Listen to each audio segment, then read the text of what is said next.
The market rally that we've seen the last 2 days or so, is this just more of a technical bounce, a short squeeze, or should investors really start subscribing to the idea of some sort of pivot?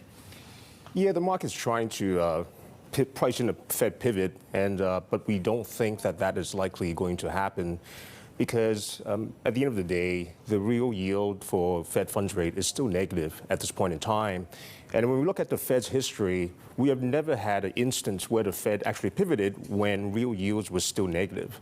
So we think that there's still some ways to go, and so we think the market is currently mispriced at the moment. What are you looking to see then? What would convince you? I mean, we had this pivot conversation, I think it was June or July, that we know how that turned out. So what does the market need to see, tangibly? Well, we think that we need to see Fed funds rate at real positive levels, and we're some ways off from there. Core PCE is still about 6%, right, and Fed funds rate is at 3+, and so we need to see 400 more, is what you're saying? Well, we think terminal rate. That's a scary situation. We actually think terminal rate could be 4 7/8, okay, which is higher than what the market is currently pricing in. And the market, the forward curve overnight or recently has once again priced in a rate cut next year, right, which we think actually probably won't happen. And so we think the markets are underestimating how hawkish this Fed could be. You have this all in phases, right? 3 phases where, we've seen the first phase in the last few months where there's basically nowhere to hide.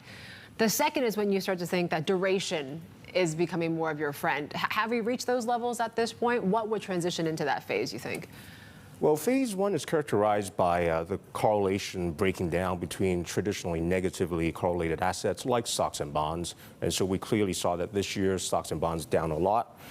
Phase 2 is when the Fed's tightening is starting to slow down the economy.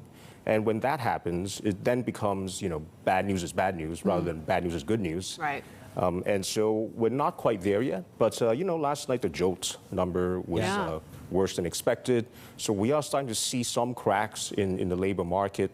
Obviously, non-farm payrolls will be more important. And we're still expecting a pretty strong non-farm payroll this Friday. So we're not at phase 2 yet, which is when the Fed tightening slows the economy, then bonds once again becomes your friend.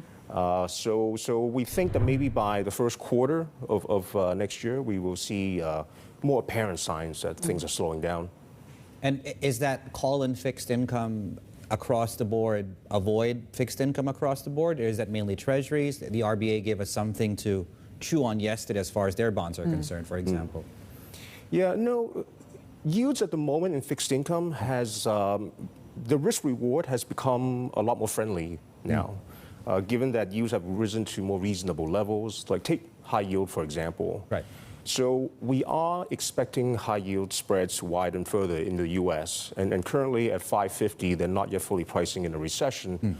So we do think that there is scope for spread widening further, but we think that the peak default rate this cycle may only be about 3%. Therefore, spreads may not have to widen to 800, 900, which they've done in past recessions.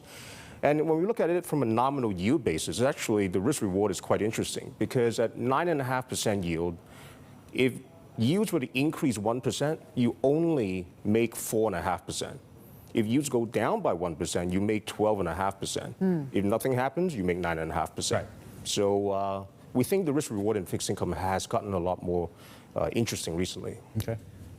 I'm wondering, we were talking about OPEC, and this seems to be kind of the wild card right now. If they're talking about, there is some scope for extra cuts and the like, could that actually revive this whole oil rally and the like here? And would that be a big concern for central banks? Yeah, so that's supply side. Supply side cut does not automatically mean that demand will come back. And certainly on the margin, things are slowing down. And we are talking about recession more than growth these days. And so in order for oil to really rally, we'll have to see a rebound in growth. And we're not really seeing that right now. Well, my question to you is, you've been in the asset management industry, and this is not to call out your age, more than 2 decades. And a lot of people that are managing money right now have never had to deal with inflation. Is this really what it's like? Because it's not fun. Yeah, it's not fun. And this year we've seen the worst open in the fixed income markets in the last 4 decades. So I mean, I've been in industry for 2 decades, but even I haven't seen an environment like this. Yeah. And it is very tough. And so we've had to be very, very nimble. So one of the things that we've done has been to be net short U.S. Treasuries coming into this year, and also short select emerging markets. And the short side of things has really been the only parts that worked for portfolios this year.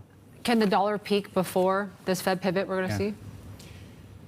I think when the market has visibility that we're getting near terminal rate, then the dollar could potentially reverse. But we're not there yet.